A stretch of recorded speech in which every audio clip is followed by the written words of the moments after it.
Presentamos Geopolítica en RCR.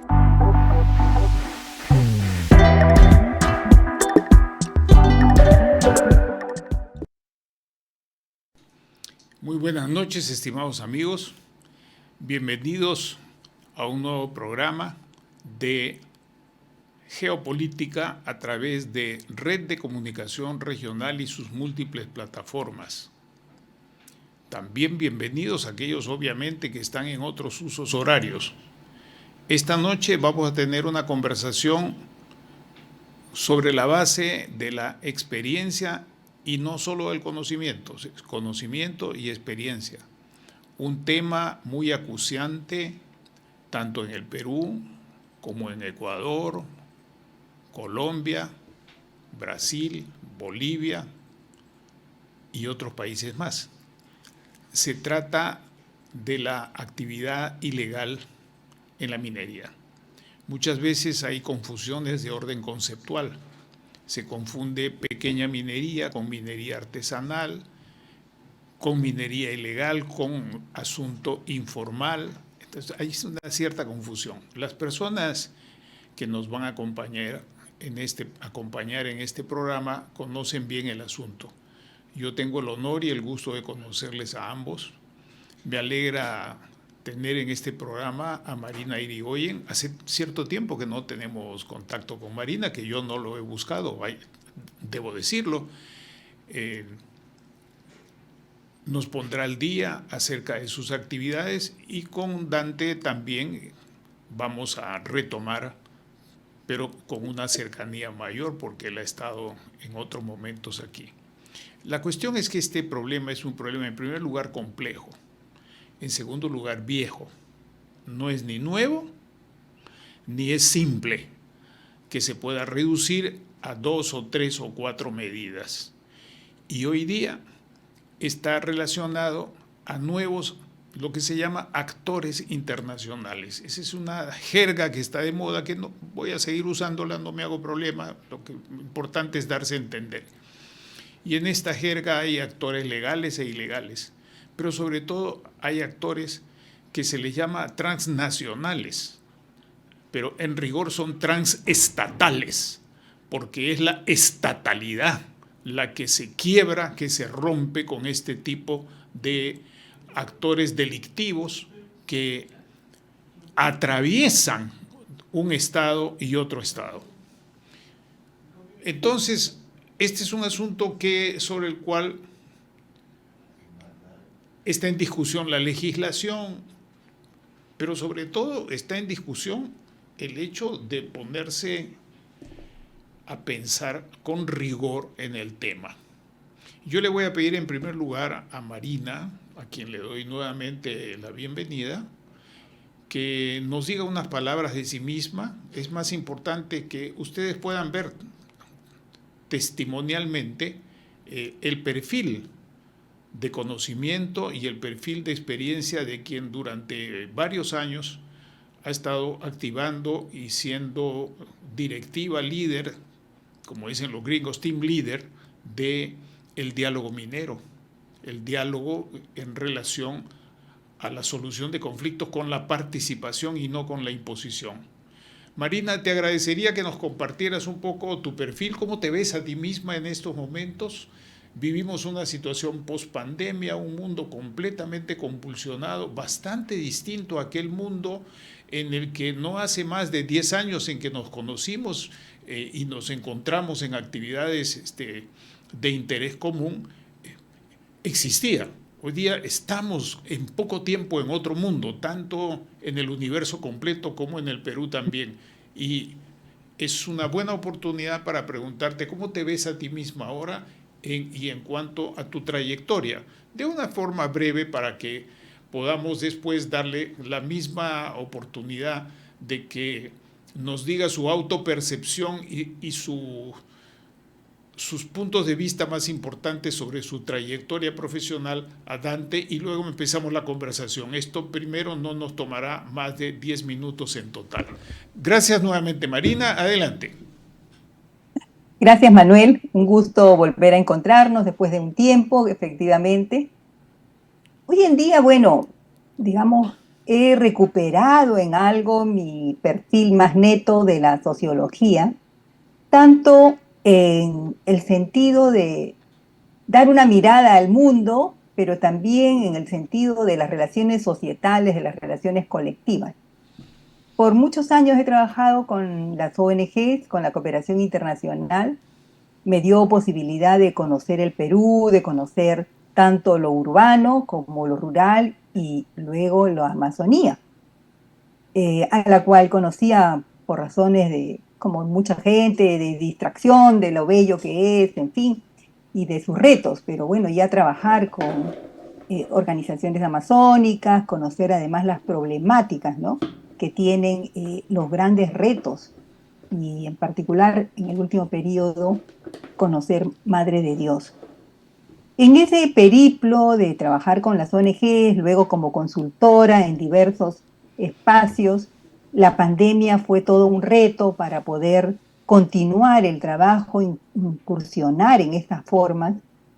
Y justo me dio la oportunidad de hacer un trabajo en buena parte a distancia, pero con excelentes aliados, sobre este tema de la minería ilegal en Madre de Dios. Lo real es de que la pandemia nos abrió una mirada diferente a las cosas, quizás con algún sosiego, de poder captar mejor, pensar y de plantearnos qué podemos hacer ante una realidad que uno la veía pasar y con la cantidad de muertos, con la cantidad de enfermos, muchos de ellos amigos, conocidos, personas de la calle, como quien dice que uno no se imaginaba que pudiera ser de tan escala. Entonces nos planteamos más retos. En el caso del colectivo que justamente ha mencionado Manuel, el Grupo de Diálogo, Minería y Desarrollo Sostenible, bueno, empezamos a recrear formas, tener un contacto virtual que ya luego estamos retomando. Entonces los últimos años para mí han sido de continuar con la organización, con el legado que nos dejó además nuestro gran líder, José Luis López, fundador del Grupo de Diálogo, propulsor justamente de esta interacción de múltiples actores, de múltiples miradas con otros colegas, y que no se pierda esa ilusión, esa esperanza, esa acción por conjugar diferentes miradas, pero a la vez una sola perspectiva, la del desarrollo sostenible. No es un reto fácil. Y estando en esta preocupación, trabajando mucho con el sector, si se quiere, de la gran y mediana empresa, sus impactos, tratando de promover también el monitoreo ambiental participativo con otros aliados, hoy en día nos encontramos que esa realidad que tiene tantos años, pero que parecía tan escondida, que es la minería informal, empieza a ser acosada por la minería ilegal y la minería ilegal salta. Entonces, bueno, lo que en el momento en que me encuentro personalmente es tratando de reflexionar, bueno, junto a ello la actividad de la docencia, pero también de contribuir desde el grupo de diálogo al análisis de estos nuevos retos que tiene el desarrollo, en particular frente a la minería. Por ahí te podría comentar, Manuel. Muchas gracias y gracias por recordarnos a José Luis. Y con esto también quiero marcar el hecho de que el factor de pluralismo político, pluralismo ideológico y pluralismo cultural que yo vi en el diálogo para el desarrollo minero y la sostenibilidad me parece importante destacar, porque en el Perú de hoy se han acentuado las posiciones extremas, polémicas. La gente vive casi preguntándose qué es lo que piensa el otro para oponerme y no qué es lo que yo pienso por mí mismo. Entonces, bienvenida esa recordación.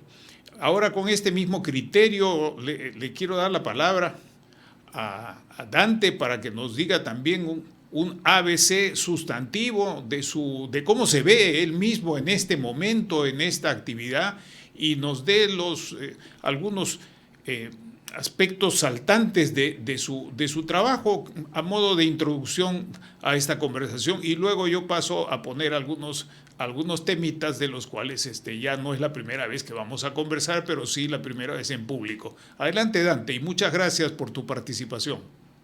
Gracias, Manuel, por la invitación. Más bien, ¿cómo estás, Marina? Bueno, para hacer una cuestión bastante breve, tengo un antecedente que me marcó mucho en la vida, que es haber sido secretario técnico durante 3 años de una plataforma interamericana de derechos humanos, democracia y desarrollo, centrado sobre todo en la difusión y conocimiento de los derechos económicos, sociales y culturales. Eso me ha proporcionado una formación básica y un concepto muy claro de que los derechos humanos son una cuestión fundamental, no solamente para el análisis, sino para la convivencia entre los seres humanos. De ahí he pasado al Ministerio del Interior, un salto que a veces es necesario explicar, pero en fin, en el Ministerio del Interior me dediqué en una primera fase, entre los años 2002, 2005 o 2004 creo, a monitorear todo lo que eran conflictos sociales. Creamos las primeras unidades de análisis de conflictividad social, que después ahora ya se han extendido. He estado en los principales conflictos durante esos años del gobierno de Toledo. Posteriormente salimos con la censura del ministro Rospigliosi. Fuimos al tiempo, organizamos una empresa justamente de análisis de riesgo social, muy dedicados a todo lo que es el análisis de la viabilidad social de los proyectos de inversión y todo lo que es la gestión de la conflictividad social. Durante años me he mantenido en ese puesto. Finalmente fui convocado otra vez al Ministerio del Interior por parte de Carlos Basombrío, me nombró su asesor, y en esta temporada ya no me dediqué tanto a los conflictos sociales, sino a lo que llamamos estudios estratégicos vinculados más a la seguridad nacional. Y ahí es donde tuve un primer acercamiento a lo que ya en ese tiempo se conocía como economías criminales, particularmente lo que era la minería ilegal, el contrabando, el narcotráfico, en fin, hay otras economías ilegales. Después he salido ya de la función pública, me he dedicado a mi empresa, soy coautor de 3 libros con Carlos Basombrío y Ricardo Valdés, justamente sobre economías criminales, y ahora me siento muy contento con estar casi a tiempo completo en el grupo de diálogo Minería y Desarrollo para seguir la huella de nuestro amigo, nosotros le decíamos Lechuga, pero en fin, de nuestro amigo líder del grupo, y que estamos ahora trabajando también el tema de la minería informal e ilegal, ¿no? Y el día viernes estamos realizando un foro andino, le llamamos, porque van a participar representantes de Bolivia, Ecuador, Colombia, Venezuela y Perú para tratar este tema en la región andina. Eso es lo que te puedo dar en resumen, Manuel. Muchas gracias por el dato y por la invitación. Ahí nos encontraremos también con Marina. Será Perfecto. virtual, ¿verdad? Yo creo que nos has alcanzado los accesos virtuales para este evento, esta actividad, que entiendo está también auspiciada por la Fundación Friedrich Ebert. Es así, ¿verdad? Sí, Excelente. así es, Ok. de Bolivia. Marina, me gustaría que retomases una frase ya entrando directamente al tema. Me gustaría que tomases una frase. Lo ilegal acosando a la minería informal, a la minería pequeña. Sí, te agradecería que nos desarrollases esa idea que me parece de una forma sencilla, enunciada, contiene el meollo de la cuestión. Y a partir de ahí entramos a los distintos factores y vamos desarrollando la conversación. Todavía tenemos un poco más de 1 hora para hacerlo con cierta precisión y tranquilidad. Adelante, Marina. Claro. Bueno, en el Perú la minería de pequeña escala, la minería artesanal, particularmente en las selvas, pero también en las zonas andinas, existe, como fue mencionado, hace muchos, muchos años. Y esta minería se hacía de forma rústica, a pequeña escala. Yo recuerdo en el año más o menos 2005 que conocí la zona de Condorcanqui, esta zona además que ha sido comentada por Vargas Llosa, toda la región, la capital de Condorcanqui, Nieva, donde había unas pequeñas tiendas que vendían oro. Y recorriendo en lancha, porque trabajaba con comunidades nativas, había grupos de personas que con instrumentos muy sencillos hurgaban en la ribera para sacar con una especie de coladeras las pepitas de oro, buscando, ¿no?, el oro, a ver si, digamos, qué cosas encontraban. Pepitas, digo, es una manera muy gruesa, pero Sí. ¿qué podían ellos encontrar? Y esto era 2005, digamos, una actividad usual. Igualmente, tengo entendido, en ese tiempo yo no he ido a Madre de Dios, que esta actividad se daba en Madre de Dios. Pero de pronto, como todos sabemos, el precio de oro empezó a subir y de manera increíble despertó la codicia. Los mineros, que eran realmente de muy pequeña escala, no tenían los recursos para trabajar de otra forma y empezaron a utilizar el mercurio, porque de esa manera podían hacer el lavado en el caso de la Amazonía, ¿no?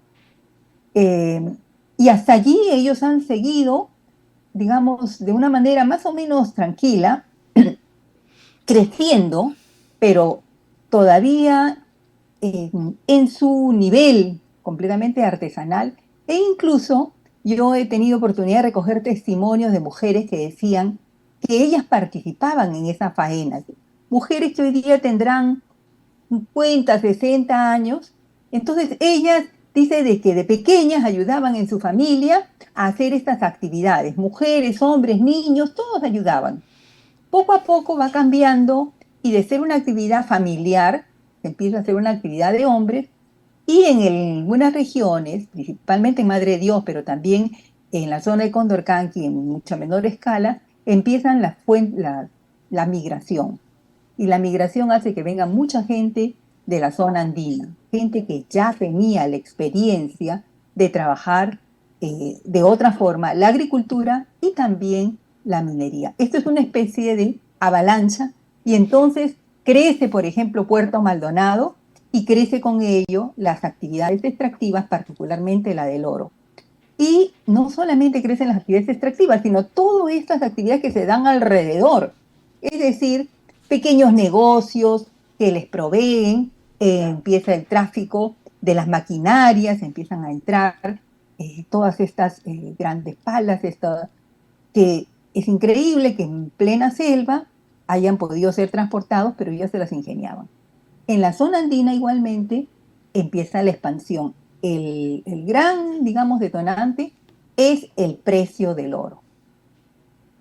Como evidentemente el oro lo sacan en zonas alejadas, se asumen, se empiezan una serie de riesgos al poder salir desde adentro hasta la ciudad más inmediata para su comercialización. Entonces tenían dos alternativas: o iban a comprarles y el intermediario salía con el oro, o ellos tenían que viajar, y a veces en el caso de la selva viajaban durante un día, día y medio, con los riesgos de ser asaltados porque ya estaban bajo la mira. Entonces empiezan a tener el apoyo, entre comillas, de personas que hacen la vigilancia. El caso de el norte, lo conoce muy bien Dante, probablemente lo va a comentar, es que en busca de esa protección empieza esa relación y son como vigilantes, cuidadores, etcétera, que les ofrecen los servicios y poco a poco van acaparando su trabajo. En primer momento podríamos decir que hay mineros ilegales porque se instalan en zonas que no deberían. Caso de la selva, la minería no está permitida en las áreas naturales protegidas. Sin embargo, ellos no respetan. Tampoco está permitida en los cauces de los ríos. Tampoco ellos respetan. Estos son ilegales. Y allí empiezan a entrar. Luego ya vienen otros que se relacionan con mafias para el otro negocio. Pero lo primero que tenemos que decir es, ilegal eres cuando estás trabajando en una zona que no deberías trabajarlo. ¿Por qué? Porque es un área natural protegida, estás afectando el ecosistema, o porque estás en los cursos, en las riberas de los ríos, estás afectando la fuente de agua. O estás en una propiedad que no te corresponde, porque no, por ejemplo, ¿no?, invaden lo que son concesiones forestales o invaden comunidades nativas y empieza un conflicto con ellos. Estos son ilegales porque están como que se metieran a tu casa, en ese sentido. Esa es una forma de la ilegalidad. Ahora, ya pasan a otra esfera cuando ya no solamente son ilegales, sino que intervienen otros actores para, supuestamente, como fue mencionado, darles el apoyo, y en realidad complican el asunto porque empieza no solamente una acción armada, supuestamente de protección, sino también empiezan actos criminales. Y acá le paso la posta a Dante, que conoce muy bien estos últimos casos que, digamos, están haciendo explosionar todo el sistema minero, ¿no?, de pequeña escala. Bien. Bien. Me gustaría pedirle a Dante que sobre esta entrada así sencilla pero clara, que yo diría con un aire bien fresco de carácter antropológico, centrado en la comunidad, pudieras mostrar las complicaciones que se van dando en esto. Les doy un dato. El año 1972 yo participé en un trabajo que se hizo desde el Cusco sobre la estructura económica y la estructura de poder en el departamento de Madre de Dios. Y ya en esa época el factor dinero, aunque no el precio del oro, que era importante, pero no era determinante, como bien lo ha mencionado Marina, estaba ligado a la provisión de insumos y de dinero para la compra de insumos. Y entonces el articulador de esa actividad era un señor Barazorda. Esto ya nadie lo sabe, no lo sabe ni siquiera Salguana, creo que anda buscando hacer expansión de la ilegalidad en el Congreso. Que dicho sea de paso lo hizo después desde el gobierno regional y con apoyo de gente presuntamente de izquierda, muy defensora de los derechos humanos y demás. Luego, cuando regreso al Perú muchos años después, el año 2006, el asunto se había complicado sobremanera. Y en uno de los hoteles donde uno buscaba alojamiento por unos días mientras iba a hacer su trabajo, pude conocer al jefe de la mafia rusa, que era quien proveía, que era un ucraniano, dicho sea de paso, que proveía los elementos de tipo militar, pistolas, y ese tipo de cosas para las gentes que operaban ahí como guardianes de la seguridad de sus intereses. Bueno, dejo de lado esta anécdota y vuelvo al punto central. Sobre la base de lo que ha planteado muy bien Marina, le pido a Dante que continúe con la construcción de estas modalidades que van haciendo cada vez más complejo, más difícil y más ilegal el tema. Adelante, Dante. Sí, creo que Marina ha hecho muy buena síntesis de este tema. Yo solamente quería subrayar un asunto. La minería en el Perú está organizada para su administración, fiscalización, monitoreo en 4 grandes estratos.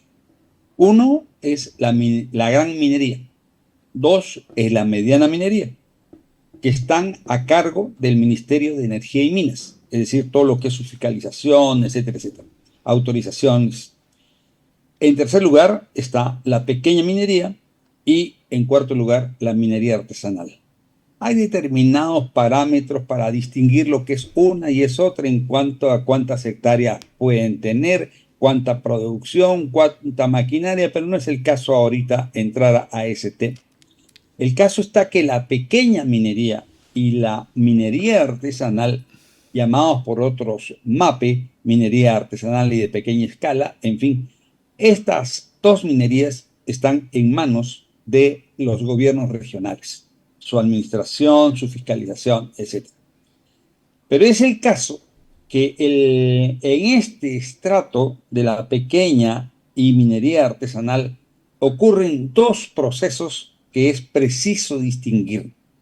Uno es el proceso de formalización de la pequeña y minería artesanal, es decir, cómo se sujetan a las leyes administrativas del Estado y las autorizaciones del caso.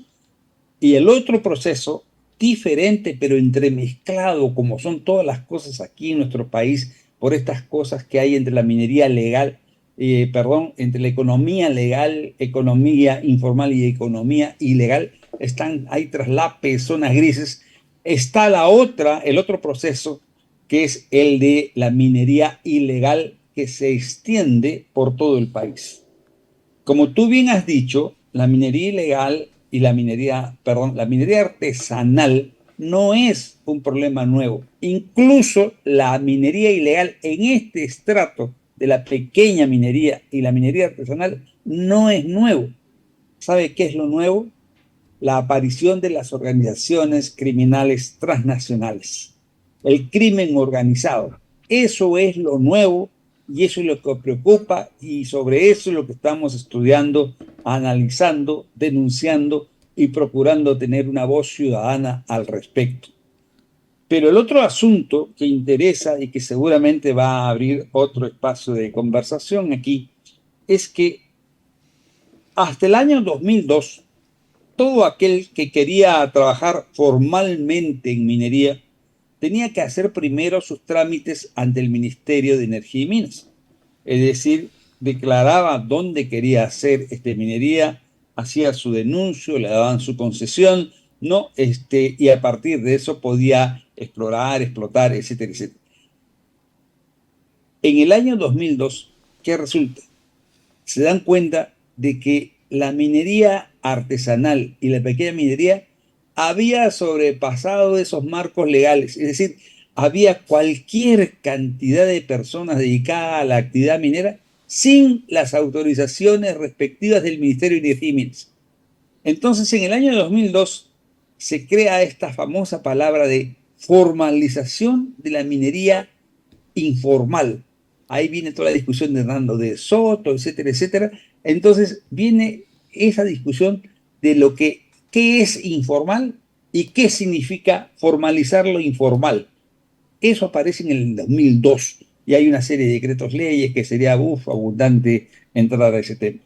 Hasta el 2016 en que se crea este malhadado registro integral de informalización minera, el REINFO, ¿no? Entonces, este REINFO es una vía extraordinaria, diferente, esto viene desde el 2002, a lo que era la vía ordinaria por la cual se legalizaban todo el que quería hacer actividad minera. Pero a partir del 2002 se abren las puertas a la minería informal, se abren las puertas para formalizar esa, es decir, antes de trabajar, tú tenías que inscribirte en el ministerio, ¿no? A partir de 2012, ya tú estás trabajando, ya estás, pues, ¿no? Estás en los hechos, ven, formalízate. Y eso, ahí se inicia un proceso, que es un proceso muy desordenado, muy caótico, y que de 2002 al 2024 ha dado pocos resultados, y sobre todo este registro de REINFO que se llama. Hasta ello llegaría para ponernos en cuadre, ¿no? Entonces está muy mal cuando se dice que la minería artesanal es diferente a la ilegal, claro, pero la minería artesanal puede ser en proceso de formalización, que es una cosa, o ilegal. La pequeña minería puede ser en proceso de formalización o ilegal, ¿no? Eso es lo que determina este ámbito de estudio, en donde lo nuevo, con esto finalizo, es la aparición de las organizaciones criminales transnacionales como en patas. En tu experiencia sobre este tema, Marina, ¿coincides en cuanto a la aparición, al momentum, digamos, al momento y al espacio amazónico de la aparición de esto, para hacer todavía alusión a la dimensión amazónica del tema? Porque esto, como se ha dicho desde un primer momento, también está en la sierra y hasta en la costa. Hay todo tipo de de actividades, ¿no?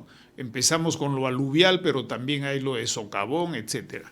Entonces, ¿cómo ves tú el asunto, Marina?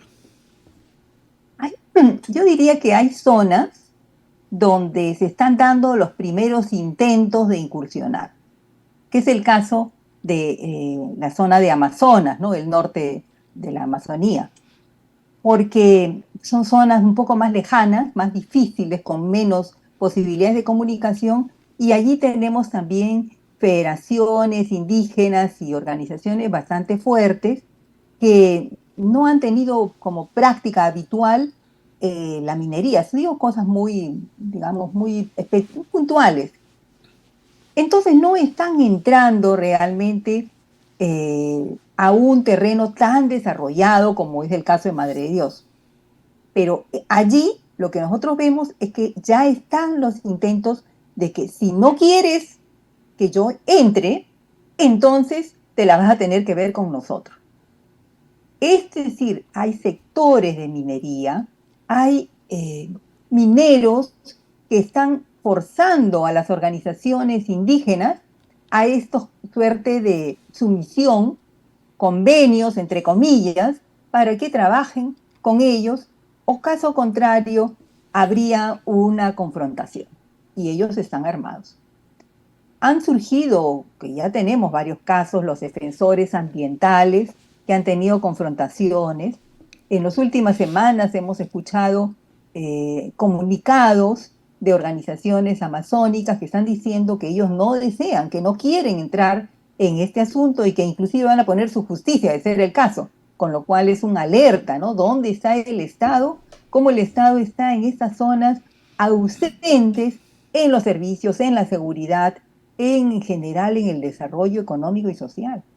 Porque para ser honestos y sinceros, no es de que simplemente las organizaciones indígenas digan no, y esto vale para Amazonía y para Sierra. Muchas veces lo que quieren es negociar. ¿En qué condiciones?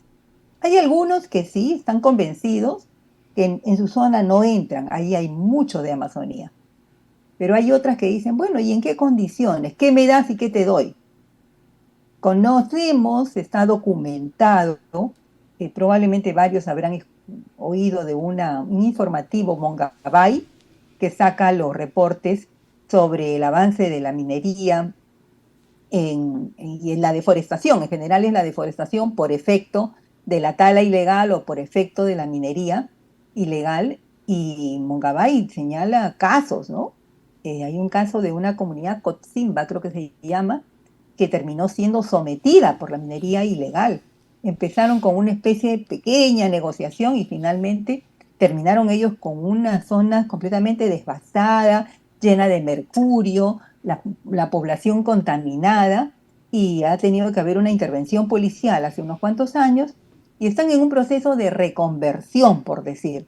Todo un reto, porque allí la gente es muy humilde, no tiene plata, son comunidades pequeñas.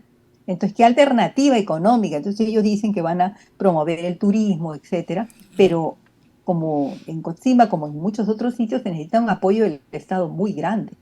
El hecho es que hay estas zonas, entonces, donde hay una resistencia, pero hay tensiones. Hay tensiones y algunos caen en las alianzas, supuestamente para que los apoyen, y esto sucede en la costa, en la sierra y en la selva. Y las formas como entra la minería ilegal y las bandas que van detrás de ellos es o trabajas conmigo o trabajas. Y si no quieres, pues verás cómo nosotros nos ponemos y podemos entrar a la confrontación. Y ese es lo triste, ¿no? Que acá el Estado no está teniendo una actitud clara de dar una mano a estas comunidades para parar la penetración de la minería ilegal y para parar esas bandas criminales que, como señala Dante, ya no son solo nacionales, son parte de corrientes transnacionales, ¿no?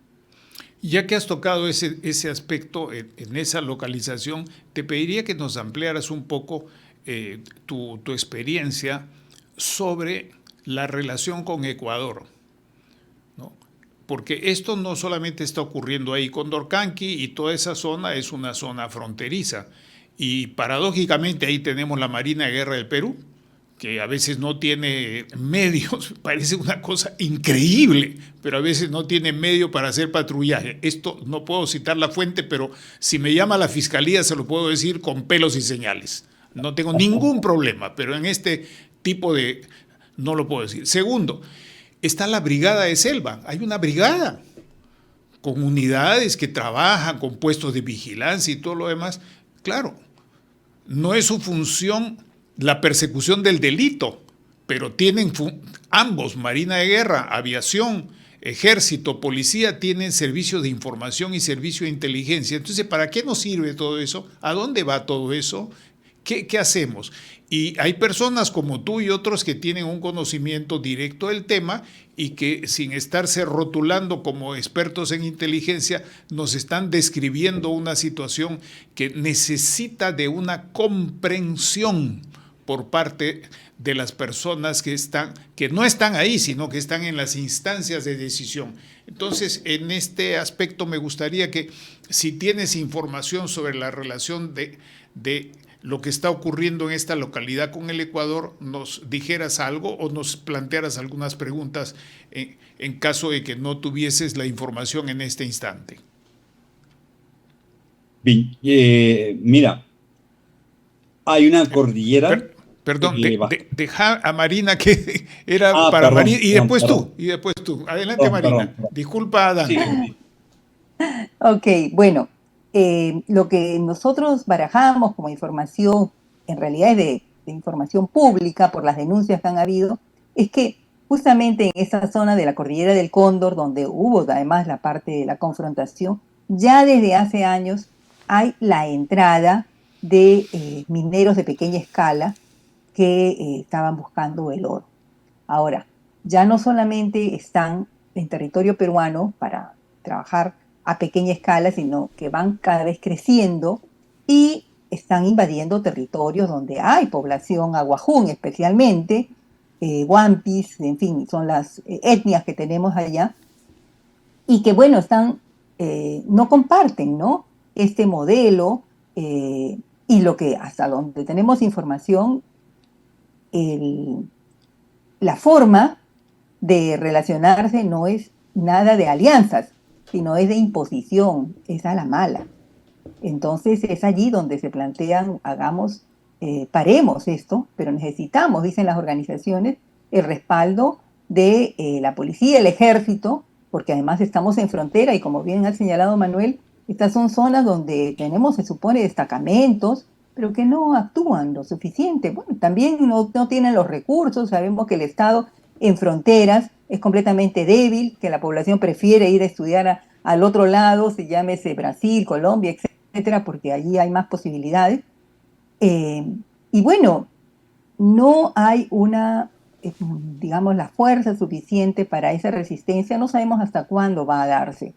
Y ellos, mientras tanto, están aprovechando y entrando, ¿no? Hasta ahí yo podría decir, y mi pregunta es efectivamente, igual como lo ha señalado, ¿qué planes tiene, digamos, el Estado para controlar esas fronteras frente al ingreso de personas, de los mineros ilegales ecuatorianos, pero que vienen acompañados además de bandas que buscan un avance mayor?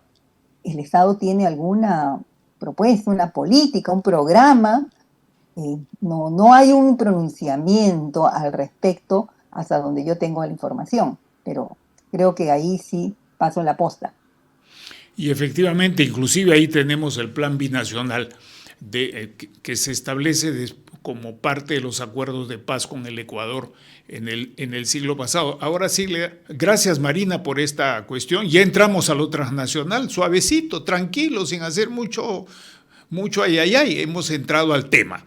Y ahí hemos entrado entonces no solamente a las operaciones de extracción, transporte, comercialización del oro, con distintas escalas, ¿verdad?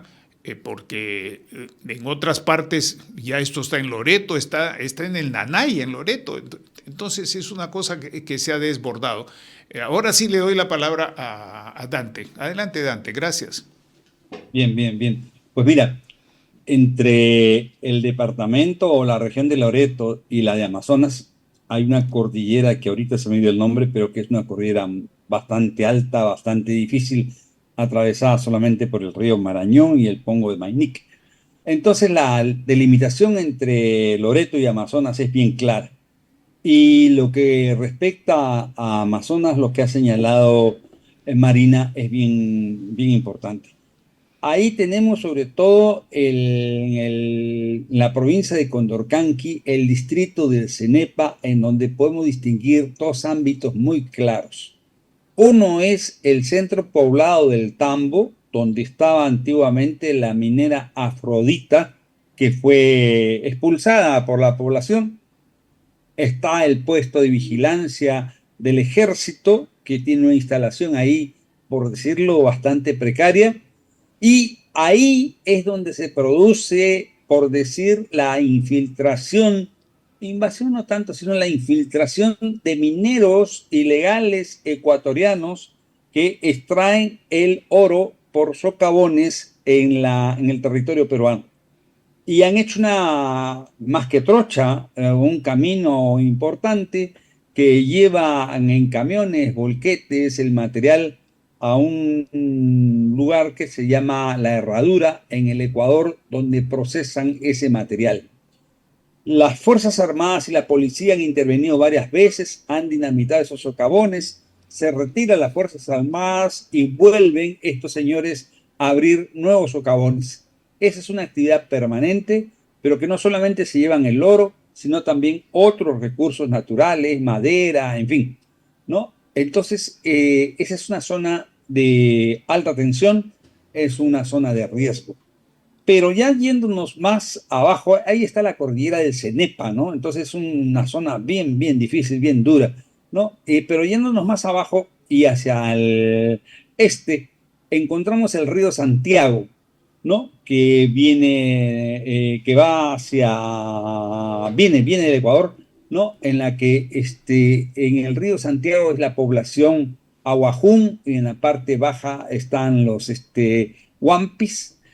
El río Santiago y todos sus afluentes están tomados por dragas de estos mineros informales, cuya relación ya la ha explicado Marina con las comunidades indígenas, y lo que se está produciendo es una división al interior de las comunidades indígenas porque algunos se someten al riesgo por amenaza o por interés y otros se resisten.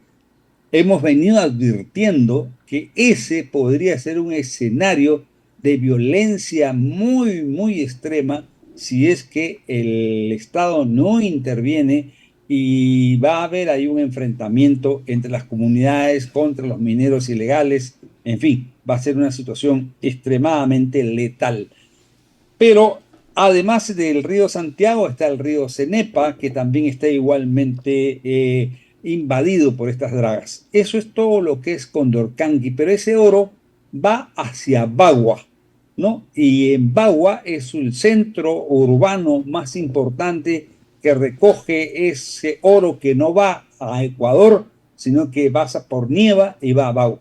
Pero si saltamos un poquito más allá, está Cajamarca, donde también hay una población aguajún, sobre todo en la frontera de la Balsa, en donde los ecuatorianos también extraen oro de manera ilegal, y lo que se logra pasar para el lado peruano cae a Jaén y se comunica, ustedes saben, Bagua con Jaén, ¿no? ¿Y hacia dónde va esto?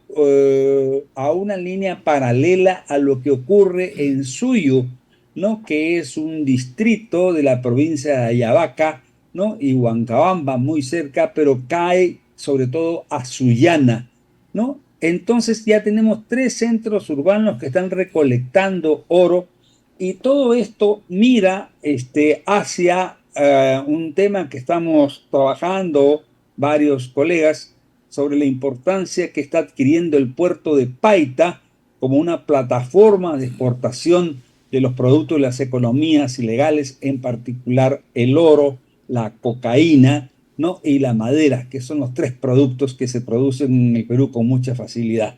Entonces, la amenaza que proviene desde el Marañón hacia la costa va recolectando estos productos de las economías ilegales y van a utilizar o ya están utilizando el puerto de Paita, en donde se tienen noticias de la presencia de una organización criminal.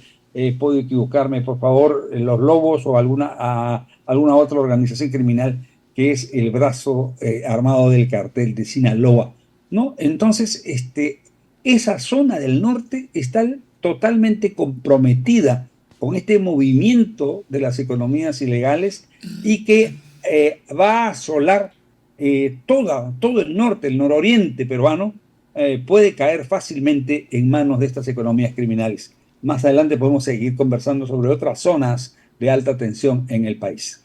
Lo que marca, lo que yo trato de recoger de esta descripción tan precisa que haces, es que hay departamentos que aquí seguimos llamando infelizmente regiones, pero son departamentos. Constitucionalmente son departamentos, seguimos incluso legislando con la palabra región, pero esto no es solamente en este caso los peruanos, como decía el psiquiatra Marañón, a veces quieren curar la enfermedad con las palabras, la cura mediante las palabras. Fíjate que, permítanme este micro paréntesis, hay una sala en la presidencia del Consejo de Ministros que le llaman premierato. Premierato no existe, premierato existió en la época del gobierno militar, había un premier, pero lo que existe en la Constitución y en la práctica, aunque no se usa, porque no hacen valer sus responsabilidades, son los presidentes, varón o mujer, del Consejo de Ministros, la presidencia del Consejo de Ministros. Bueno, en esa sala que le llaman premierato, y que antes era la sala de la presidencia del Consejo de Ministros, existe una galería de fotografías, es la galería de premieres. Entonces, vivimos en una especie de burbuja ideológica, jurídica, que se refleja en el fraccionamiento por departamentos y provincias de toda esa región, que tienen distintas autoridades que no tienen unidad de dirección, unidad de mando, unidad de metodología, unidad de inteligencia, unidad de planeamiento. Yo lo que le quiero preguntar, teniendo en cuenta esta premisa, si me permiten, preguntarle a Marina, ¿cuál es su experiencia en la relación con los 3 niveles de gobierno cuando ha tenido que ver con este asunto y con otros sectores de actividad que no sean el sector minero, por ejemplo, el sector agroforestal? Para no mencionar el tema ambiental, que es todavía más complejo, no quiero ser malo. Bueno, muchos hemos apostado por el proceso de descentralización. Personalmente, con un grupo de ONGs, cuando hubo todo el proceso de reinstauración de la democracia, dijimos, esta es la oportunidad de salir adelante con la propuesta de descentralización, y trabajamos también la descentralización de actividades, de funciones y la creación, ¿no?, de estas dependencias que tenían que ver, por ejemplo, con la minería o con el sector de agricultura. Lamentablemente el proceso, como todos sabemos, misma reforma agraria, no dotó a los gobiernos regionales de los recursos, de las capacidades, y es muy comentado, ¿no?, de que muchas veces cuando tienen que hacer una inspección no pueden hacerlo porque no tienen ni para la gasolina, si es que tienen la movilidad, porque ya es una suerte tener la movilidad, a veces ni la movilidad la tienen. Si esto sucede a nivel de los gobiernos regionales o provinciales, en los distritales peor, porque tenemos pues una demarcación territorial terrible, donde hay municipios que dan pena porque son 3, 4 personas, un éxito si son 5, donde los sueldos son prácticamente el sueldo mínimo para el gerente, entonces van personas con una experiencia básica, quizás con mucho interés de salir adelante, pero más por salir adelante por su interés personal, y el alcalde se la tiene que ver como sea. Esto no ha cambiado mucho, lamentablemente, con el proceso de descentralización.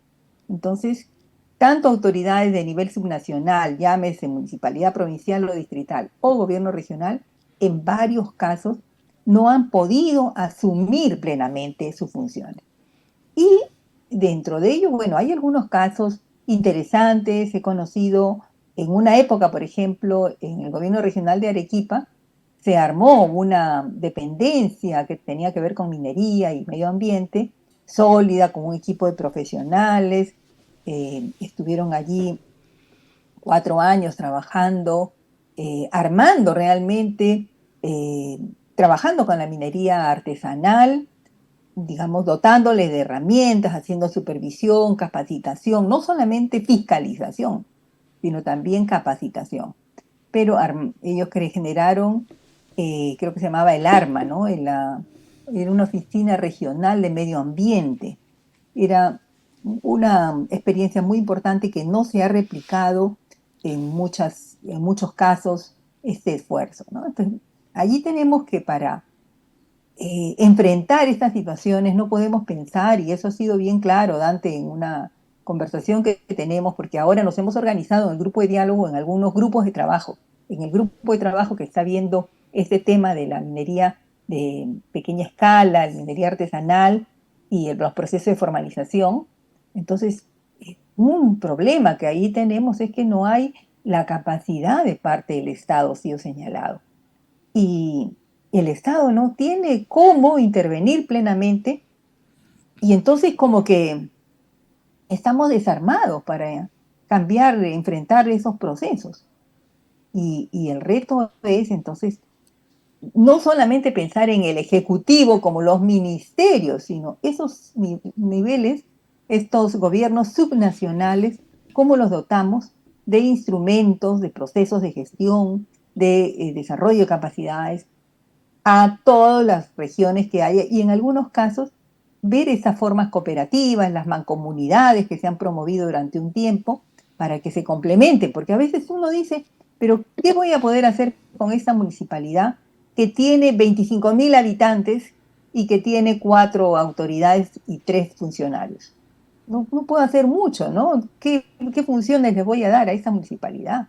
Y como eso tenemos, bueno, el caso patético es el caso de Ancash, ¿no? Con ya ni sé cuántos distritos se han generado, provincias y distritos se han generado en Ancash, pero esa tendencia a generar más espacios de micropoder se ha dado en el Perú por mucho tiempo. Y creo que hoy día tenemos que ser claros de que trabajar a nivel de reformas, a nivel nacional, pero también de los gobiernos subnacionales, pero promoviendo articulaciones.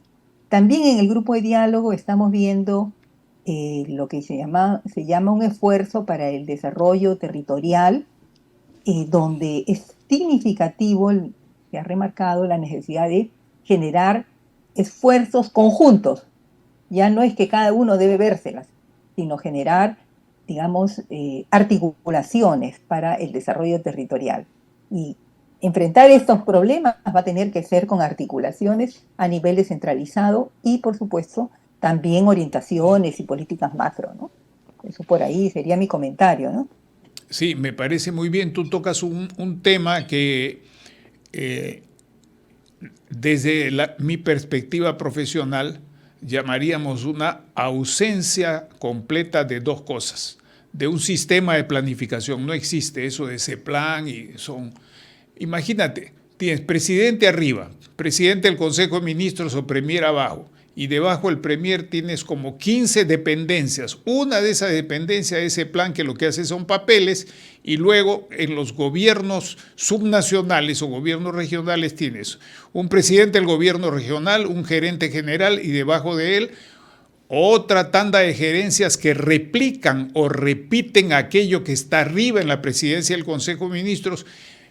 Y entonces la unidad de planificación sirve para decir, bueno, este asunto está bien, se justifica porque el papel que hemos recibido, las instrucciones que hemos recibido de ese plan dicen que es así, pero eso no tiene nada que ver con la realidad, sino con los papeles. Entonces no hay sistema de planificación.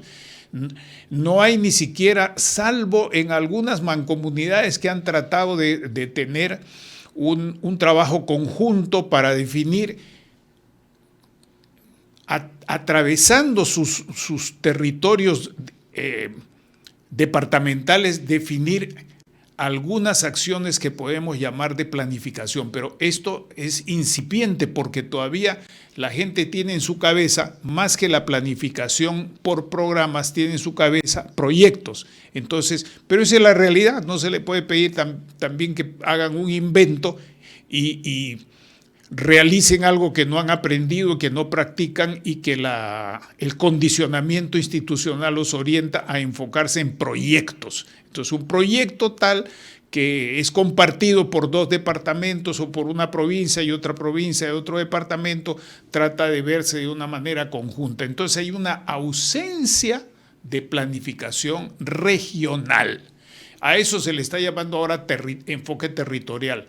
El asunto es que eso es viejo, que no se practica en el Perú desde el año 92, cuando se liquidó el sistema de planificación, que es lo que se llama la planificación regional con el acondicionamiento del territorio. Eso no existe en el país y ese es un talón de Aquiles grave, un talón de Aquiles muy grave. Y por lo tanto, para que eso exista, también se necesita, y en eso es muy importante lo que ustedes están haciendo, juntar la información.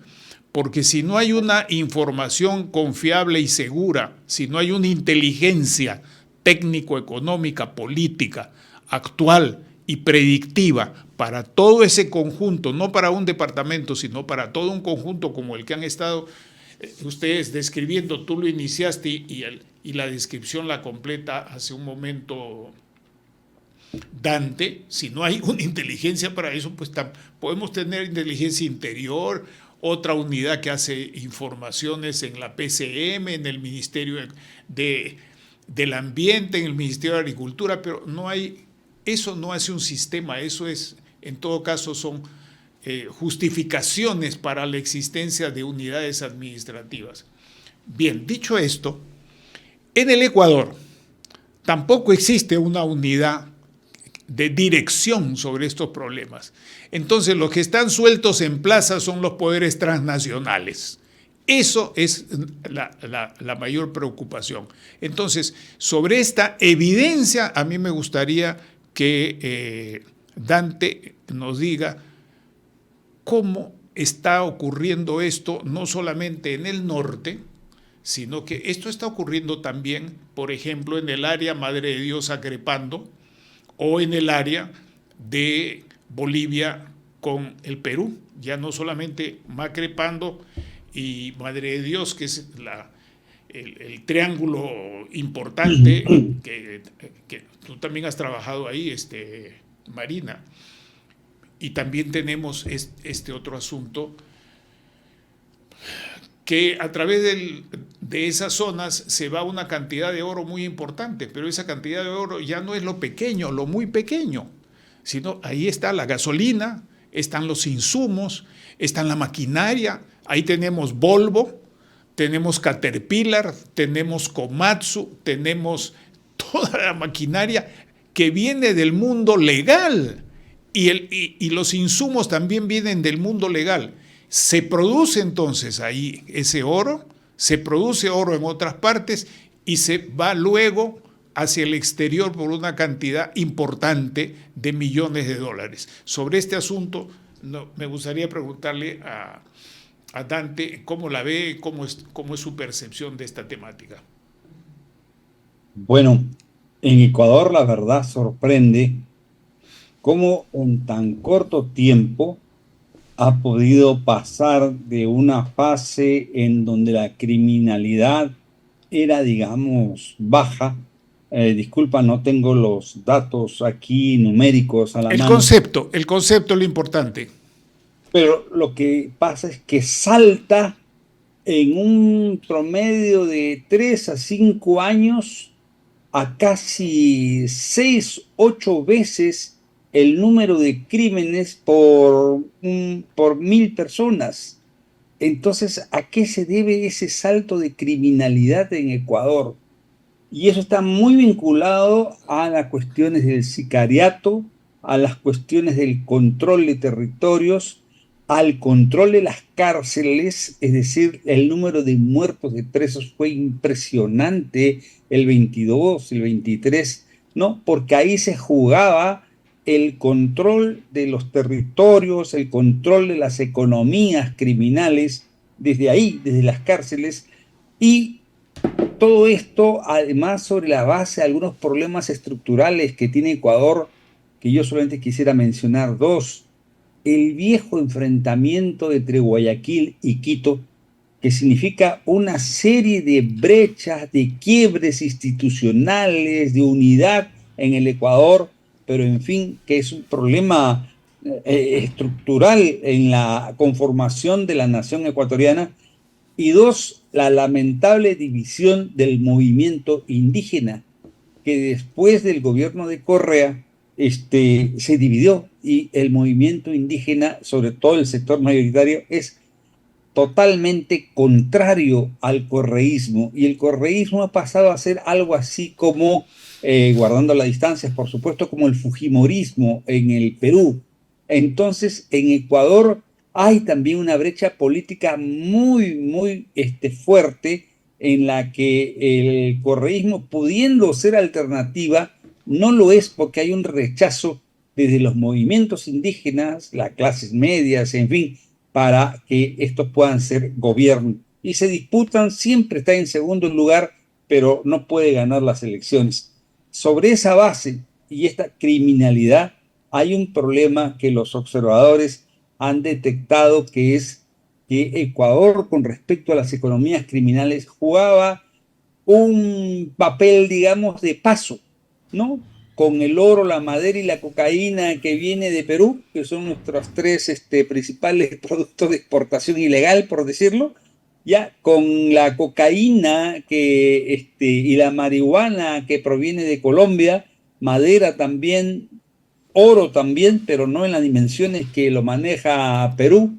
Esto pasaba al puerto de Guayaquil, que estaba completamente dominado por mafias, y se comenzó a abrir después el puerto de la Esmeralda, ¿no? Con gran pugna entre las organizaciones criminales. Lo que ha pasado es que el Ecuador comienza a dejar de ser un país de tránsito de las economías ilegales para convertirse en un país de fabricación de la cocaína, ¿no? Es decir, de laboratorios, ¿no? Un país en donde acumula oro que viene de contrabando de Perú, algo de Colombia, y de procesamiento de altísima calidad que hay en el Ecuador. Y todo eso pasa a ser controlado, o se disputan por controlar esos productos diversas organizaciones criminales, tanto ecuatorianas como los Lobos, los Triguerones, en fin, y otros. Pero aquí se suma otro proceso, que es el que tenemos que investigar, lo que hemos llamado la inmigración sur-sur, es decir, todas las personas que vienen de Venezuela, Colombia, Haití, ya no van a Estados Unidos, sino que se vienen aquí a América del Sur. No quiero decir con eso que ha disminuido la migración hacia Estados Unidos, esa es la más grande, por supuesto, y la más dramática. Pero esa migración hacia el sur, los estados no estaban preparados para recibir tal cantidad de personas. Y lo que está ocurriendo es una crisis humanitaria de los derechos humanos en las personas de estos migrantes, lamentablemente infiltrada por traficantes de migrantes, por mafias de traficantes de migrantes, en donde se han venido a infiltrar todas estas organizaciones criminales venezolanas, colombianas, ecuatorianas, última hora, que van desde Perú a Bolivia, a Chile y Argentina. Ya les comentaba hace un rato de que me llamaba tremendamente la atención que en Chile, saltando del norte al sur, los 4 últimos jefes de los carabineros, según información internacional a la que he tenido acceso, información abierta, están presos por corrupción. Y hace 2 semanas o 10 días acaba de ser detenido con su casa allanada, su oficina allanada, el jefe de la policía de investigación, la famosa PDI, ¿no? Que eran pues hasta hace unos años emblemas de respeto, de honestidad ante la ciudadanía chilena. Sus jefes ahora están detenidos por corrupción. Y el número de sicariato o de muertes por sicariato, de secuestros, asaltos, se ha multiplicado en Chile. Entonces, este fenómeno que viene desde el norte por esta ola migratoria frente a la cuales los estados no hemos estado preparados y los organismos internacionales han quedado callados la boca y no han podido tener capacidad de resolver este problema, como el de los migrantes echados en la zona de frontera y en el desierto entre Chile y Perú por más de una semana, señores. Es algo increíble, una crisis humanitaria. Entonces, todos estos problemas han hecho que Ecuador se vuelva un asunto sumamente explosivo, en donde las bandas armadas se agarran a plena luz del día a balazos, y el presidente transitorio que tienen ahora, bueno, constitucional, pero que tiene un breve mandato, no ha hecho otra cosa que declarar la guerra interna y declarar objetivo militar a estas organizaciones, y vamos a ver si logra controlar la situación, pero tiene que arreglar esos otros problemas estructurales y sobre todo también de economía, problemas económicos que tiene Ecuador. Entonces es un problema global, es un problema continental que nos está afectando al conjunto de naciones del continente, pero particularmente también a los países de la región andina, ¿no? Hoy en día los narcotraficantes y los llamados capos de estas economías criminales nada tienen que ver con eso que se veían en las series colombianas de Escobar, nada tienen que ver. Como decía un amigo, seguramente los vamos a encontrar en un hotel de 5 estrellas muy elegantes o con estudios en alguna gran universidad del mundo, a los grandes jefes de estas organizaciones. Son más que mafias, son organizaciones tremendamente especializadas, tremendamente organizadas, tremendamente capitalistas, que juegan en las finanzas internacionales y que nunca el jefe da la cara ni se toma fotografías, se ahulló hipopótamos a su hacienda. No ocurre eso. Es otro tipo de organización frente a las cuales el Estado peruano y los estados de aquí, del continente, no estaban preparadas, porque estaban esperando que aparezca un Escobar, y en el Perú nunca ha habido un Escobar. Bueno, esta descripción me lleva a mí a lo siguiente. Mira, en la información que estás brindando, sobre todo en el caso de Chile, la semana pasada Tomás Moschati vinculaba esto que tú has mencionado también con los actores políticos. Pero aquí en el Perú, cuando se analice estas cosas, nadie habla de los políticos, nadie. Solamente cuando se ve algo en el Parlamento dicen, fulano de tal que está haciendo tal grupo, tal otro. Pero cuando se analizan estas cosas en el terreno, como que desaparecen los partidos políticos, desaparecen las organizaciones políticas.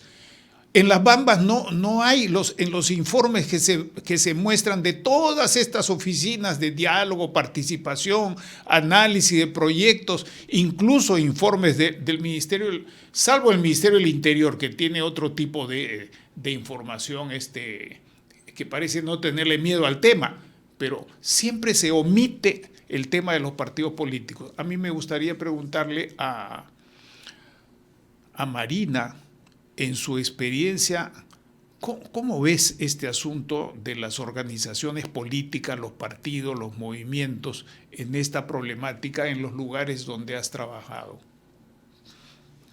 Bueno, yo diría que son agentes oscuros que juegan de diferentes maneras. Por un lado, tienen quizás, a lo que yo he visto, ¿no?, esas actitudes de generosidad, digamos, a lo Escobar, ahí sí, donde se ganan a la gente porque hacen sus obras, están ahí presentes, son solidarios, entre comillas, con las situaciones críticas, pero sus relaciones las manejan muy bien para sus propios intereses. Lo que ahora se está viendo, ¿no?, la denuncia que hay sobre este congresista y su personal, digamos, es vox populi de lo que, digamos, de una realidad que se ha dado en Madre de Dios. O sea, no, en Madre de Dios, claro, o como en muchas otras regiones, se sabe de las cosas, pero no hay evidencia. No tenemos una suerte de vigilancia ciudadana que se organice para mostrar, mira, esto está sucediendo. Entonces, lo que nosotros también tenemos que pensar es dónde estamos nosotros los ciudadanos para protestar, para hacer algo. ¿Dejamos todo en manos de las autoridades y con las limitaciones que ya señalamos?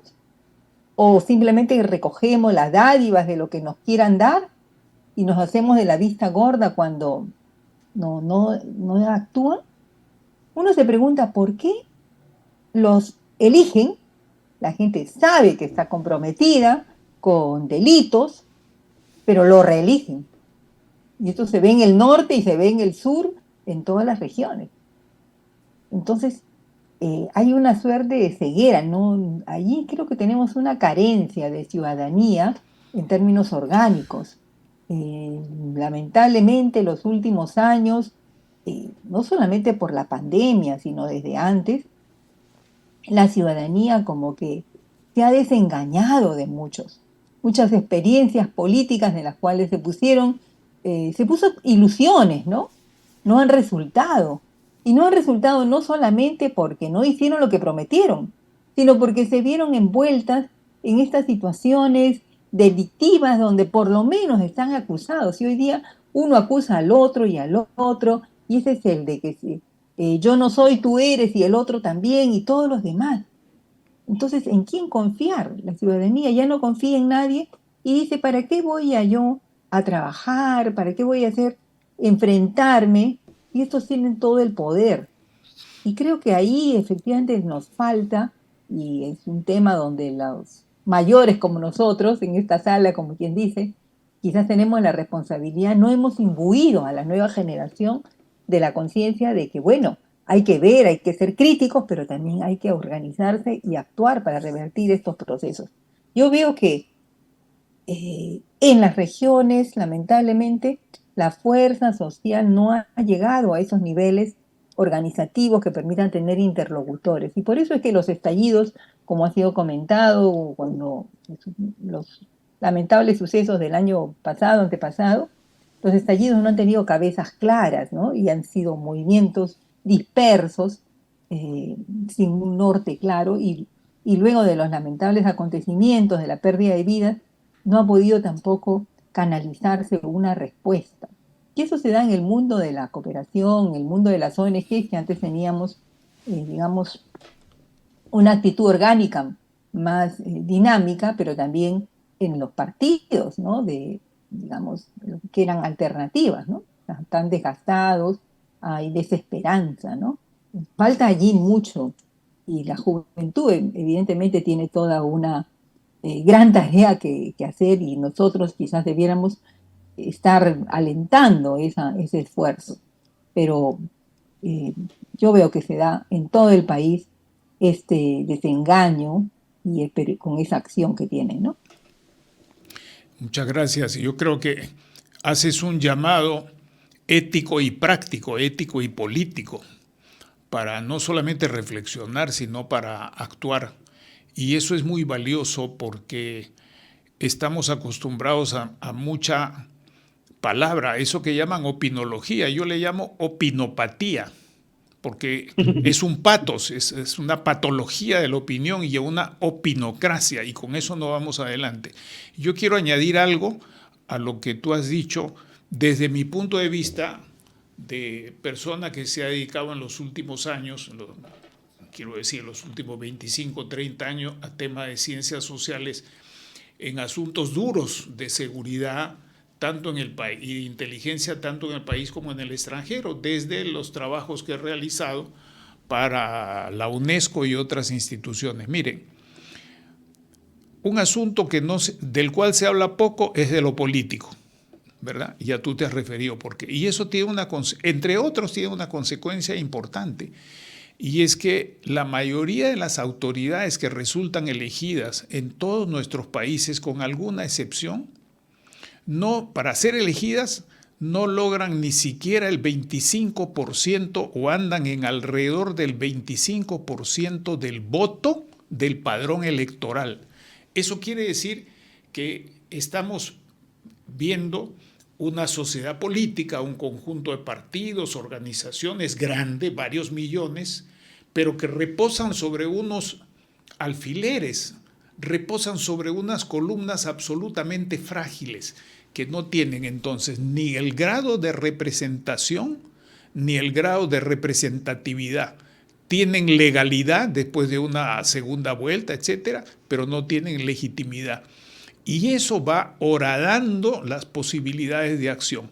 En ese cuadro, en estos movimientos y cambios migratorios que hay, no hay evidencia, porque esos asuntos no se hacen ante notario, pero sí hay información y puede haber una deducción o una inferencia sobre la alta probabilidad de operadores de inteligencia de otros estados en relación a estos fenómenos transnacionales, tanto legales como ilegales, en la migración hacia Estados Unidos, en la migración de Venezuela hacia Colombia, hacia Ecuador, en la migración de Colombia, en la migración de Venezuela que va hasta Chile. A mí me impresionó mucho el dato que seguramente es el mismo que ha aludido hace un rato Dante, en el cual parece ser que en Chile hay ahora más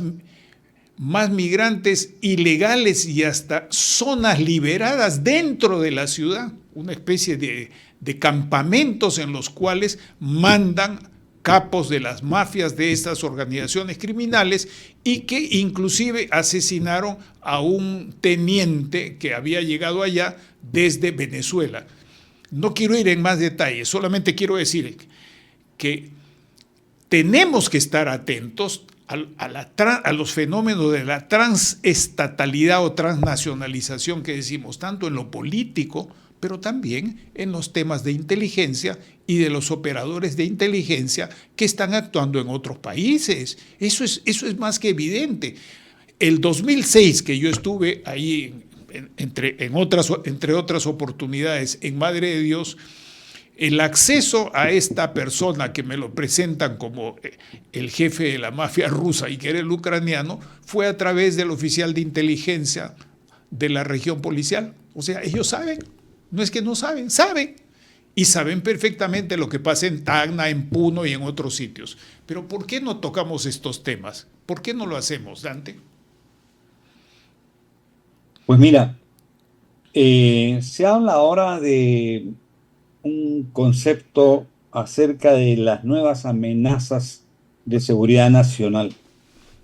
Hasta hace una década se hablaba de los riesgos de frontera por las amenazas que representaban los países fronterizos. Sin descartar esas hipótesis, que siempre hay que tenerlas presentes, hoy en día el concepto se ha llenado más bien de preocupación sobre todo lo que traspasa la frontera.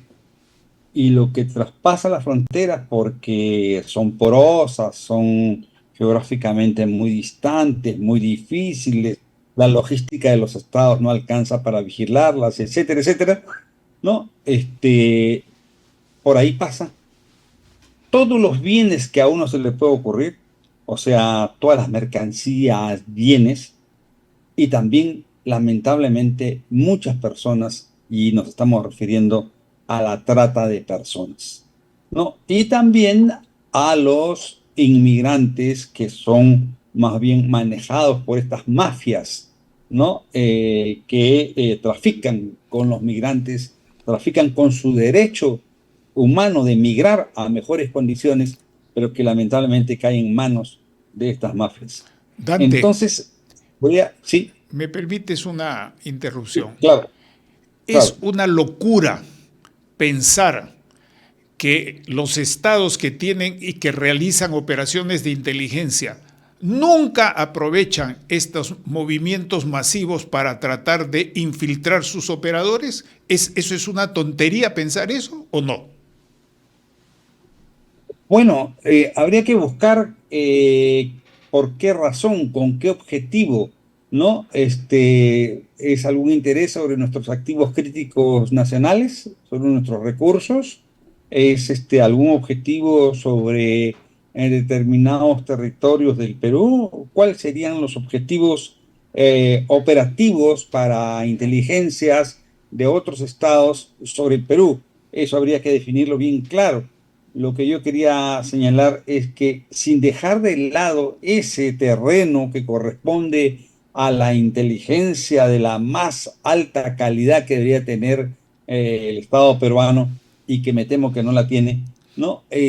Hoy en día están preocupados los estados por esto que estaba mencionando, todo lo que traspasa la frontera, que son todo tipo de bienes, mercancías y personas, porque ahí está la corrupción, ahí están las puertas abiertas y ahí está el tráfico de las economías ilegales y los operadores de estas economías ilegales, que son tremendas organizaciones a nivel global, ¿no? Se están vinculados a la mafia albanesa, a la mafia rumana, etcétera, etcétera, y que más bien procura una intervención como la señalada en el convenio de Palermo del año 2000 de las Naciones Unidas contra la delincuencia organizada transnacional, en la cual llama que los estados y los organismos multilaterales se preocupen de esta delincuencia organizada transnacional, que sobre todo está vinculada al tráfico de armas, de migrantes, de personas, en fin, terrorismo y otros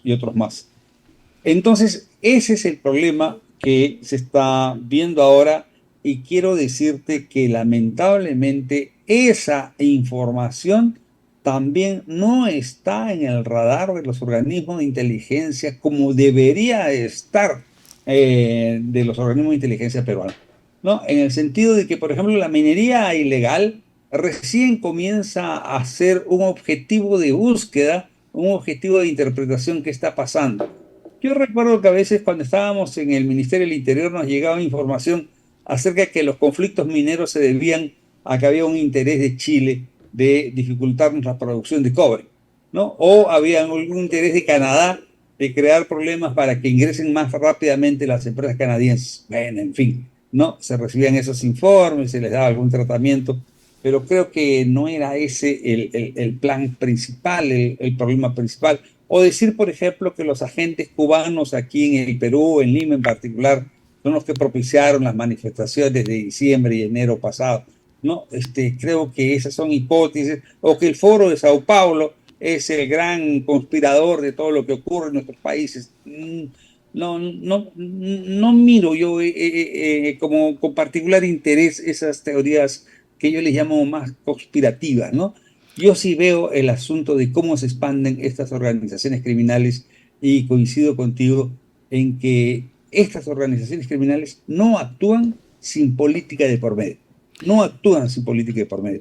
O sea, su objetivo es capturar el Estado como lo capturaron en Honduras. Tú perfectamente sabes esa historia, ¿no? Como el presidente de Honduras está preso ahora porque era el mayor narcotraficante del país, ¿no? Entonces ellos pretenden un narcoestado, ¿no? Y ese es el riesgo que tenemos, de que pretenden un narcoestado, ¿no? O que estos políticos se van infiltrando desde los poderes locales, subnacionales, al Congreso, a diversos organismos e instancias de funcionarios de la policía, SUNAT, aduanas, etcétera, etcétera, porque la corrupción es transversal para que permitan sus negocios. Ok. Y por último, termino con esta idea, estas economías criminales lo que procuran es apropiarse, depredar los recursos que tenemos, cocaína, madera y oro, pero en ese objetivo de apropiarse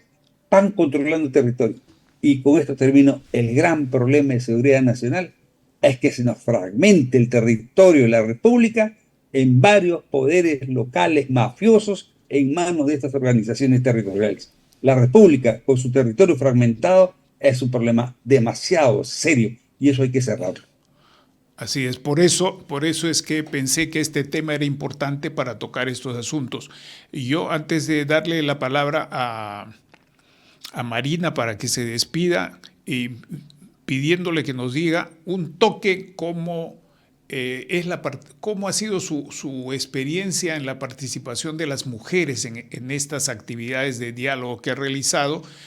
Nos van a quedar solamente 3 minutos para esa respuesta y yo les agradezco a ambos su participación y solamente quisiera decir con el ánimo, Dante, de coincidir contigo que eso que tú has citado como teorías conspirativas, en términos de buena inteligencia, hay que dejarlo de lado. Lo importante son las hipótesis cero. Las hipótesis cero para la inteligencia actual y para la inteligencia predictiva se dan en los términos de decir, tal cosa no existe, entonces vamos a ver si existe, ¿ok? De eso se trata.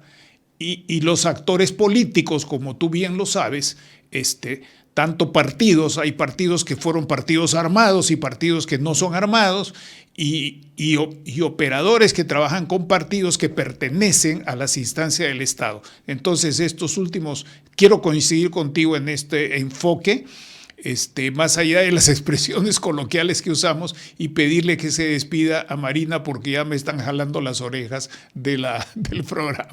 Muchas gracias. Marina, por favor. Sí, bueno, efectivamente pareciera que las mujeres desaparecieron en esta conversación, pero no es así porque las mujeres, por un lado, están involucradas en la actividad minera de pequeña escala, muchas veces como mineras informales, pero dentro de ello haciendo tareas de lo más, digamos, en el sector más elemental, las famosas payaqueras, que trabajan con los residuos del mineral.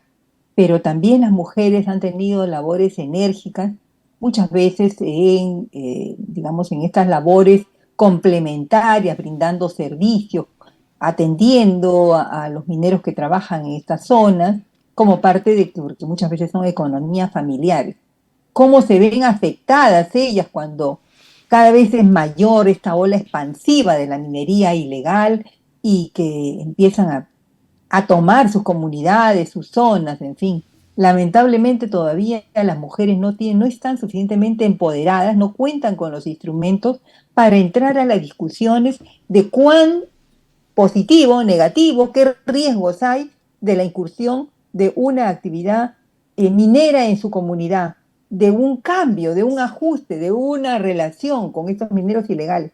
Las informaciones que se tienen es que no hay una participación activa, dinámica, sino que están subyugadas en términos de toma de decisiones. En algunos casos sí, en el caso de Madre de Dios, hay algunas pequeñas unidades mineras de pequeña escala, minería artesanal, dirigidas por mujeres con muy buenos resultados, que han parado la minería ilegal y que han hecho cambios significativos. No son muchos los ejemplos que podemos contar, pero son relevantes. Simplemente quiero yo terminar con un elemento que es mencionado en los estudios que se tienen, el estudio que Dante lideró particularmente, ¿no?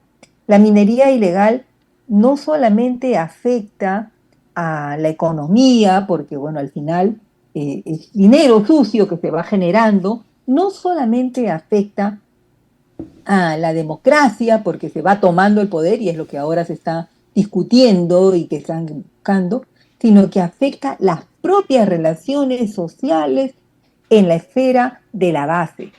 Es decir, todos se ven involucrados, desde la prostitución ilegal, la trata de personas, la trata de mujeres. Es una revolución donde los más afectados son los más débiles.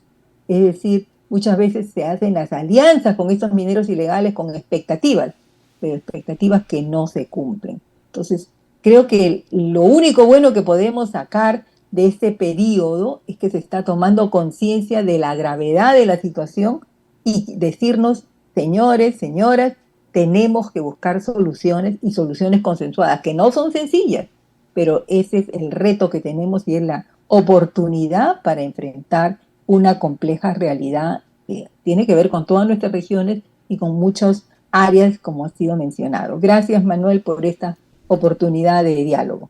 Muchísimas gracias a ti, a Dante, por esta conversación. Había una preocupación detrás, que era los temas de la justicia social a través de estas actividades que tú lo has mencionado, y Dante también, de una manera sencilla, pero con otros términos, en otras categorías. Y desde el punto de vista geopolítico, estamos hablando del problema de la cohesión del Estado peruano y de la pérdida de su estatura estratégica como Estado en el Pacífico Sur en momentos de una globalización que nos atraviesa en el declinio de los Estados Unidos y en el surgimiento de otras potencias y la pinza que vamos a seguir viviendo entre Brasil y los BRICS y la inversión económica muy bienvenida de China en el Pacífico Sur, que son otras condiciones completamente distintas a las de siglos pasados, pero seguimos teniendo problemas de cohesión nacional, de efectividad estatal y de estatura estratégica. Muchas gracias por su contribución. Hasta una próxima oportunidad. Gracias, Manuel. Hemos presentado Geopolítica en RCR